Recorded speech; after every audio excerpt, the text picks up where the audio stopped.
would date about, what, 1964 or 5. And my sister Shirley, who had 4 little girls, and my mother, and also with my 3 nephews and nieces from that were living in Richburg at the time with their missionary parents, my brother and his wife, decided to come with my mother and spend the day. And so I made a nice lunch for everyone, and we had such a great time. And so as my mother and my sister and I sat at the table and enjoying a good conversation, all of a sudden one of the children came running to the kitchen and said, "Stephen is chopping up the hearth." And we had a beautiful fireplace that went across the whole end of the living room. And the hearth did as well.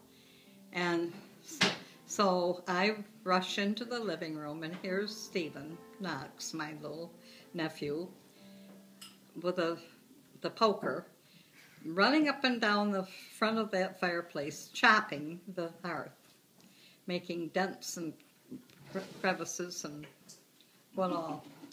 And so after we stopped that and got everything settled down again, and again we were back to our cup of coffee and conversation, and all of a sudden I smell something.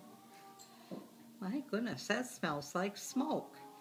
And of course the fireplace was burning merrily along and very cheerful, and we had enjoyed it earlier in the day, and it was a very cold winter's day. And I rushed into the living room only to see my niece Deanna Baker, who was just a little thing, running with a hearth broom, which she had stuck into the fire in the fireplace, and it was on fire. And she's trying to put the fire out by whipping it against the drapes. And oh my dear, I thought we were going to have to call the fire department. But we got the situation under control, and I guess it was just a miracle, but those draperies never even had a smudge on them. They must have been fireproof, and I didn't even know it.